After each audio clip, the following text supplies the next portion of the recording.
Imagine a hospital where um, a simple 45-minute delay in bringing a lunch tray to a patient's room doesn't just mean they get a cold meal. Right, it's way more serious than that. Exactly. It literally triggers a life-threatening medical emergency. Welcome to the deep dive. Today's stack of sources, which, covers everything from century-old medical archives all the way to modern intensive care nursing protocols, is all about a topic that sounds deceptively simple. Yeah, insulin, it's arguably one of the most misunderstood medications in the world. For sure. And we tend to put it in this neat little box, but as you'll see today, it is the absolute definition of diagnostic and pharmacological muddy waters. It really is. I mean, if you ask just a random person on the street, they'll tell you insulin is just the blood sugar lowering drug. Yeah, but if you're joining us for this deep dive today, we are going to let you in on a secret. That definition is, well, it's fundamentally incomplete. And frankly, it's about a century out of date. Oh, absolutely. So today's mission is to uncover the hidden, high-stakes game of insulin timing. We're looking at the onset, the peak, and the duration profiles that you really cannot just guess. It's a chemical machine.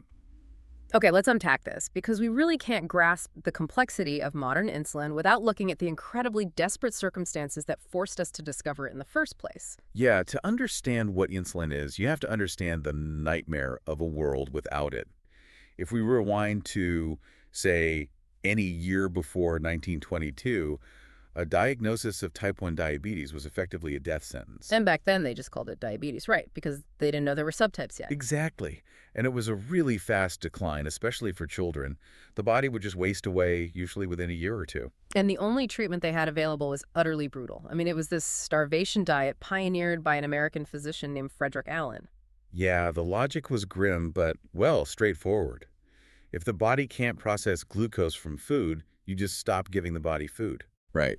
They would reduce a patient's caloric intake so severely that it really only bought them a few agonizing months.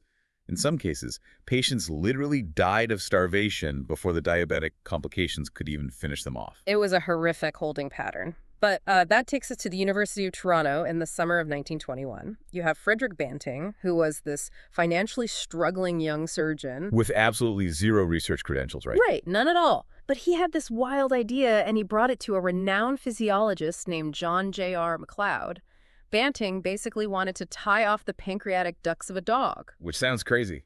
Yeah, the idea was to intentionally atrophy the part of the pancreas that produces digestive enzymes, but preserve the mysterious islets of Langerhans hidden inside it. So once the digestive enzymes were gone, Banting figured he could safely extract whatever those islets were secreting without it just getting destroyed. Exactly. And it was a massive long shot, but McLeod actually says yes. He gives Banting a lab for the summer and a medical student, Charles Best, to act as his assistant. And they just start pulling these early extracts from the dogs and testing them. Yeah, but they eventually bring in a biochemist named James Collip, and his role turns out to be the linchpin.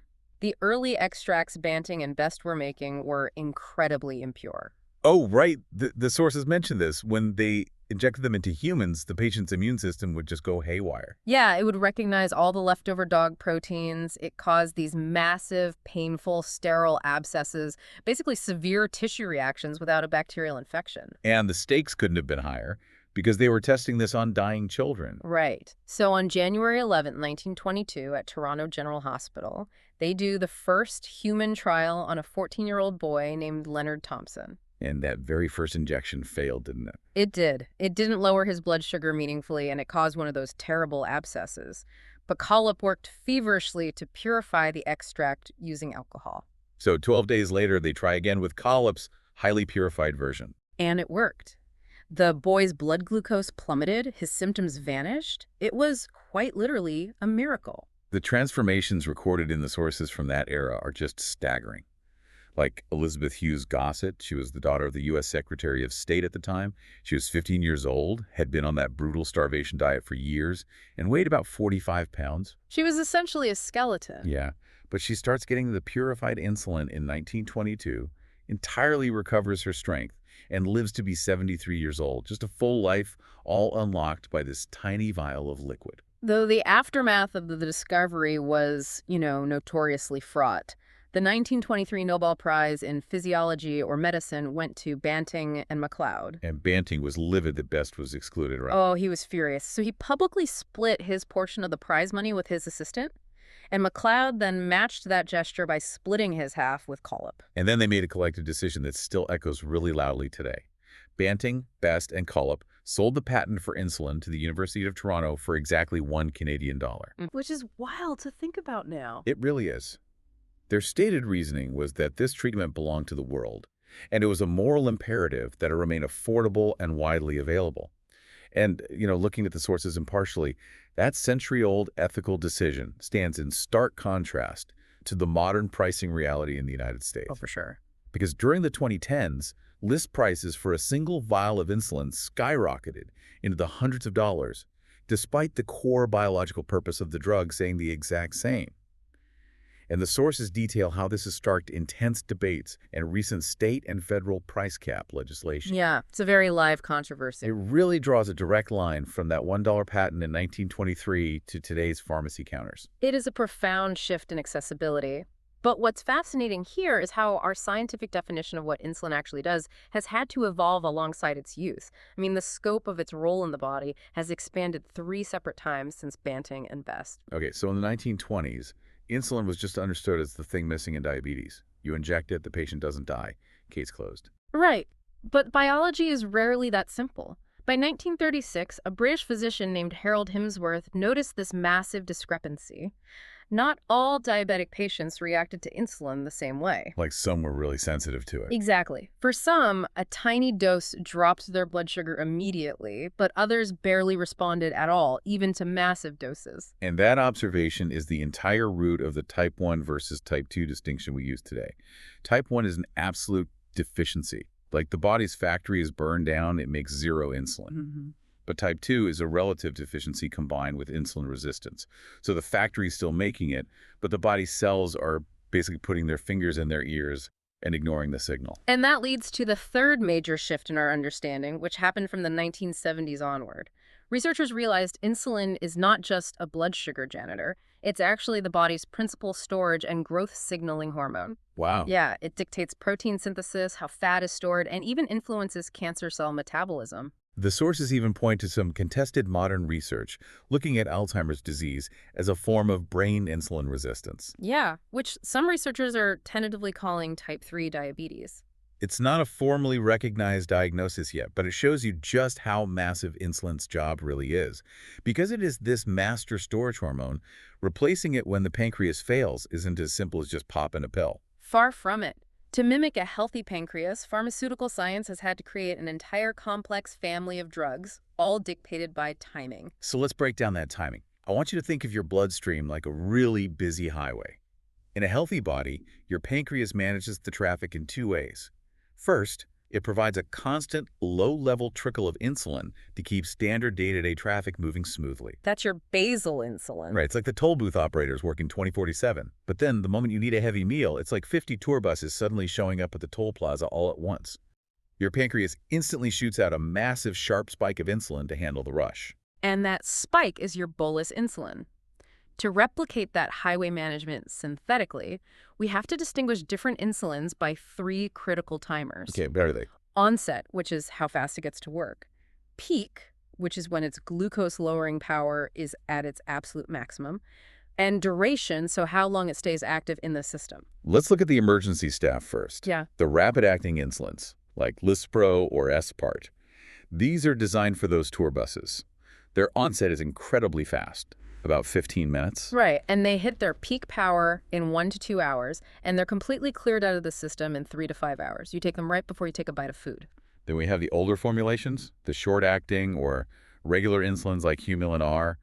These take 30 minutes to an hour just to start working. Yeah, they peak in 2 to 4 hours, and they last 6 to 8 hours. And this brings up a crucial mechanical detail that constantly trips up new patients, and honestly, even medical staff.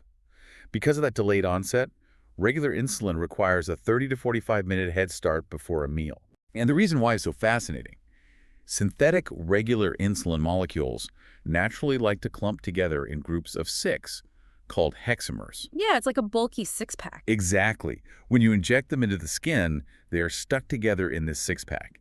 They literally cannot enter the bloodstream like that. Yeah. That 45-minute wait time is just the time it takes for those clumps to slowly break apart into single molecules so they can slip into the blood. It's pure chemistry dictating clinical timing. Mm.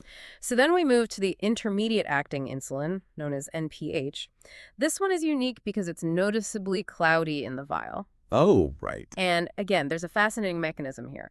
To slow down how fast the insulin's absorbed, scientists band it to a protein called protamine, which incredibly was originally derived from fish sperm. Wait, really? Fish sperm? Yeah, I know. Because it's a suspension, it settles, so you have to gently roll the vial to remix it before injecting. And pH kicks in after an hour or two, has a very broad and unpredictable peak anywhere from 4 to 12 hours, and lasts up to 18 hours. Okay, so finally, we get to the toll booth operators working the 2-4-7 shift, the long-acting and ultra-long-acting insulins. Drugs like glargine start in an hour or two, last a full 24 hours, and crucially, they're engineered to have no pronounced peak. Right. They just provide a steady, flat baseline all day. But the sources also highlight an ultra-long-acting insulin called degludec, or Tresiba. This one has a duration of over 42 hours. Wait, 42 hours. Doesn't that mean if a patient forgets to take it exactly on time, they aren't immediately in danger? Precisely. It creates a much smoother, forgiving basal profile. Because the duration is nearly 2 full days, if a dose is a few hours late, the patient still has meaningful baseline coverage lingering from the previous day's injection. That makes sense. But having all these different timers ticking away inside a patient leads us to insulin's most dangerous feature. Right, and here's where it gets really interesting. When I look at this list of onset, peak, and duration, my instinct is to think of the peak as like the climax of a movie.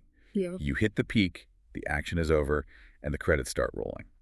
Doesn't reaching the peak just mean the drug is on its way out?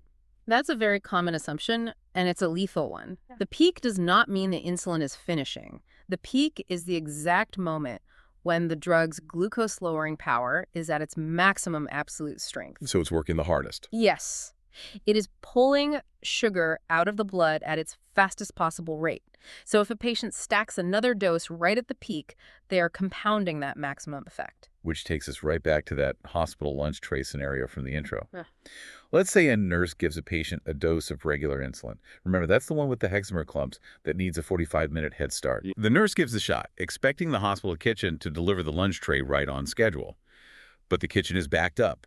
The tray is delayed by 45 minutes, or, maybe the doctor suddenly decides the patient needs an emergency CT scan and orders them to have nothing by mouth. This is a massive, severe emergency.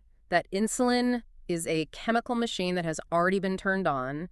It is going to hit its peak exactly at the moment when the patient has zero new food in their stomach to absorb it. Oh, wow. Yeah, the insulin starts aggressively pulling glucose out of the blood, and because there's no food replacing it, the blood sugar plummets. Which is hypoglycemia. Yeah. And it's exactly why the Institute for Safe Medication Practices, the ISMP, keeps insulin permanently on its high-alert medication list. It causes disproportionate patient harm, and the physiological cascade of a hypoglycemic crash is wild. What does that look like? Well, it happens in phases. It starts with the adrenergic signs. The body senses the dropping blood sugar, panics, and dumps adrenaline to try and compensate.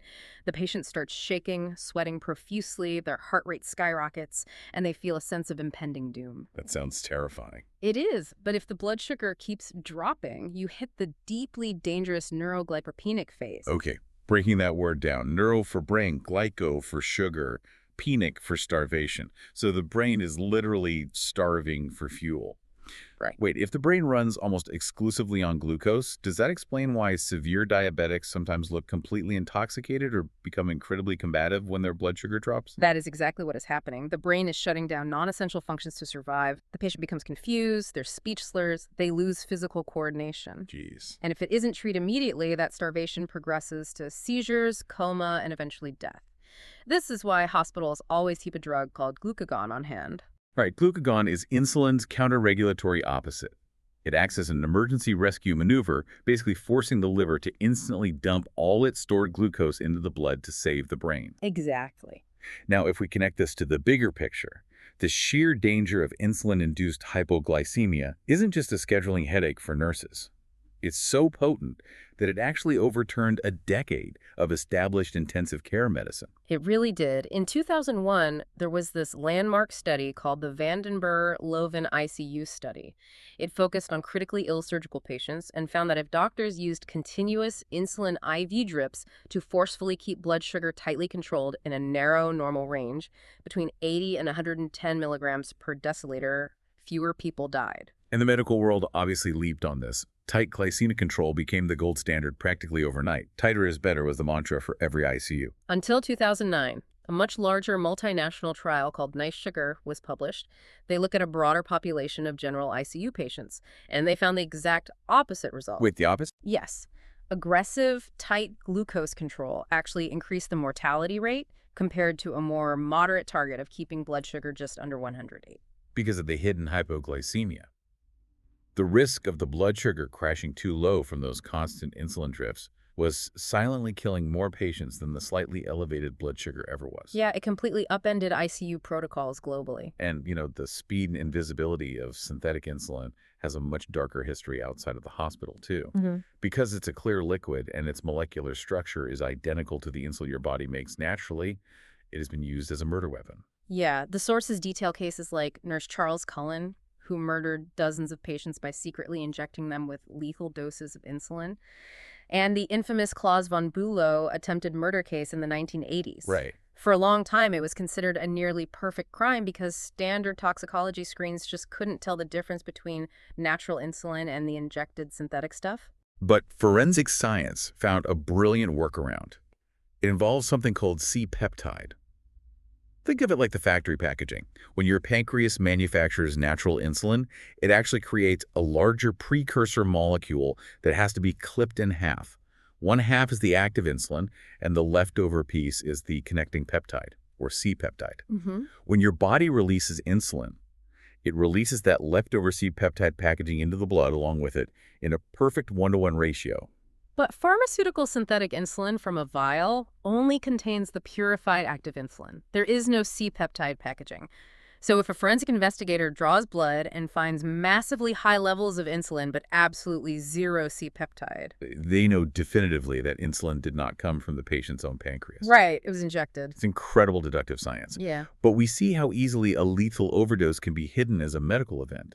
Yet in the 1920s, a psychiatrist named Manfred Sockel wasn't trying to hide the overdoses at all. No, he was using that exact same terrifying hypoglycemic crash as a medical treatment. He pioneered what was called insulin shock therapy. Yeah, he would deliberately inject psychiatric patients, mostly those suffering from schizophrenia, with massive doses of insulin to intentionally induce hypoglycemic comas. The rationale was that the extreme shock to the nervous system would somehow reset the brain.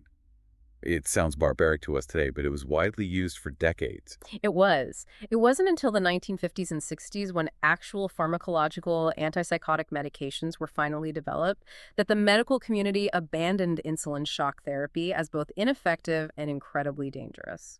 It is wild that a hormone saving millions of lives daily was simultaneously being used to intentionally induce comas. And even in modern, well-intentioned medicine, there are fierce clinical debates about how best to use it.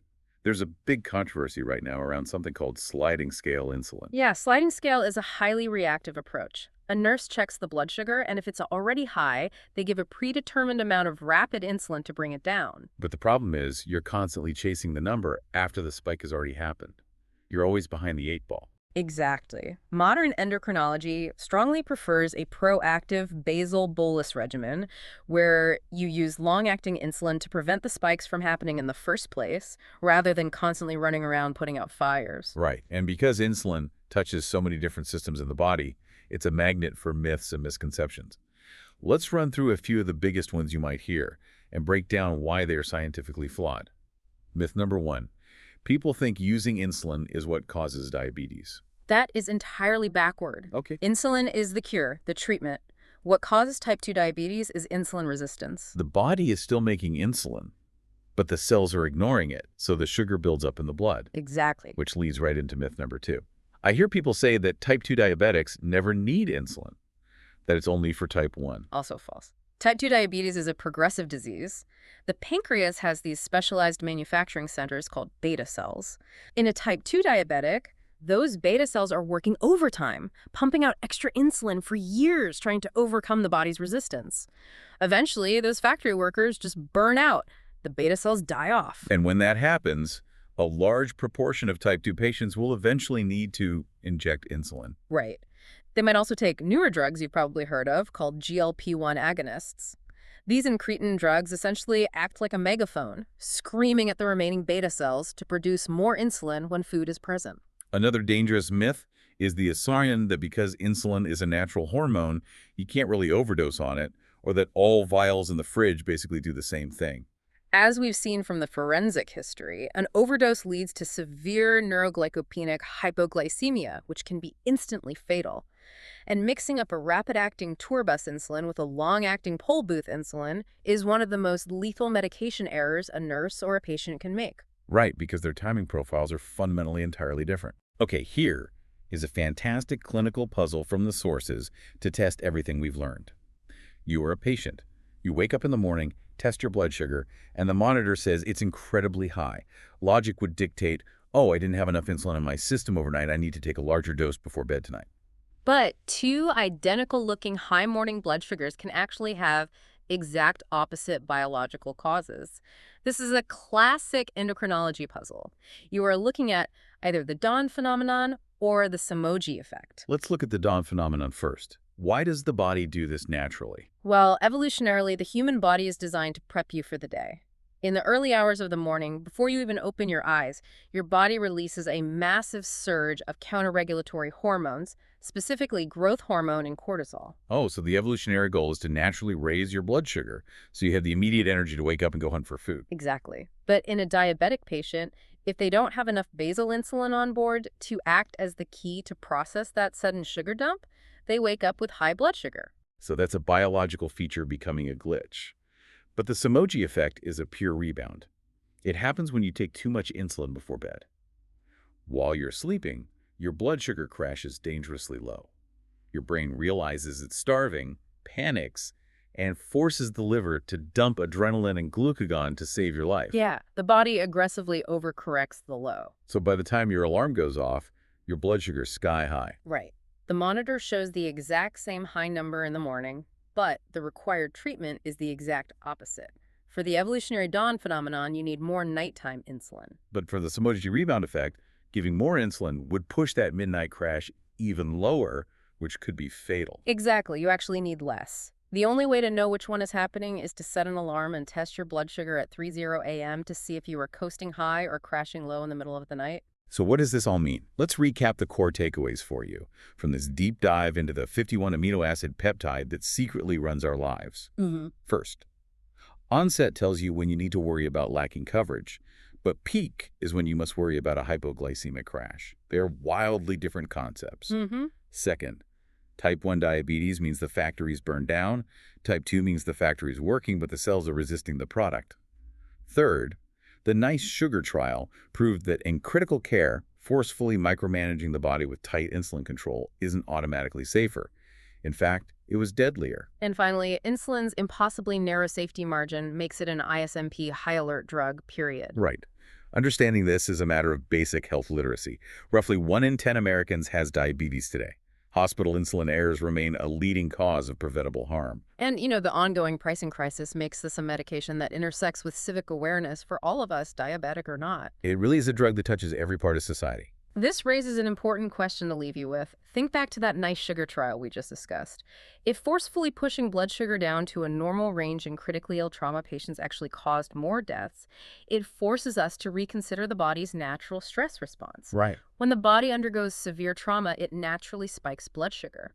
What if that isn't a biological bug that modern medicine needs to relentlessly fix? Oh, wow. Yeah, what if that massive blood sugar spike is a deeply ingrained protective evolutionary feature, a deliberate mechanism to guarantee the brain has absolute maximum fuel to survive a crisis? That is a phenomenal paradigm shift to ponder. Because it turns out, whether it's an evolutionary survival mechanism, a forensic murder puzzle, or just a hospital meal tray ticking down like a 45-minute time bomb, nothing about insulin is as simple as a clear liquid in a vial. It is a master hormone, an intricate dance of chemical timing, and a century-old medical miracle that still demands our absolute respect. Thank you for joining us on this deep dive into the surprisingly complex world of insulin. We'll catch you on the next one.